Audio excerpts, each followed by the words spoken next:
শুভ সন্ধ্যা ভাই বোনেরা, সবাই কেমন আছেন? আশা করি আছেন ভালো। আপনাদের দোয়ায় ভালোবাসা আমি ভালো আছি। নতুন করে ভিডিও নিয়ে আবারও আসলাম আপনাদের মাঝে। ফুল ভিডিওটা দেখতে হলে আমার সাথেই থাকেন। সন্ধ্যার টাইমে হালকা পাতলা কিছু নাস্তা পানি বানাই ভাই বোনেরা। আসলে নাস্তা সন্ধ্যার টাইমে না খেলে হয় না। ভাত খেতে মিলতে 10টা সাড়ে 10টা বাজে। তো তাই আসলে নাস্তা পানি না খেলে চলে না।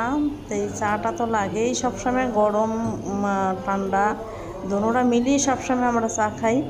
তো যাই হোক ভাই বোনেরা, ভিডিওটা যদি ভালো লাগে অবশ্যই বোন মনে করি লাইক দিন, কমেন্ট করেন, শেয়ার করেন।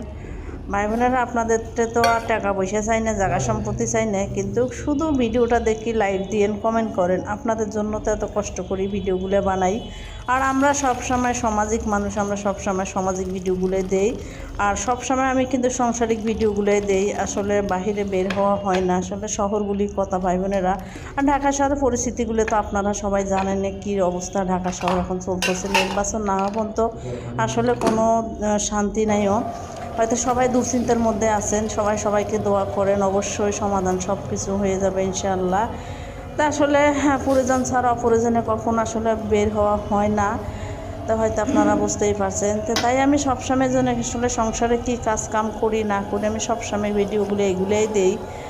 তাছাড়া আমার কাছে আর কোনো আসলে ভিডিও নাইও। তো যাই হোক, আমার ভিডিওগুলো তো ছোটো বাচ্চা থাকি, আন্টি আঙ্কেলেরা থাকি, সবাই আমার ভিডিওগুলো দেখে।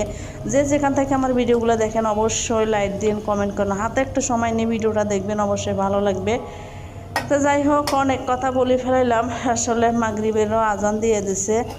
তাই আসলে ওয়ান টাইমে আসলে চুলের পর আজকে আমি আসলাম। প্রতিদিন মাগরিবের পরেই আসি নামাজ পড়িয়ে, কিন্তু আজকে মাগরিবের আগেই আসলাম। তাই মনে করলাম আপনার ভাইয়া অফিসে চলে যাবে, একটু আগে ভাগে আসলাম রান্নাঘরে। তো ভিডিওটা দেখতে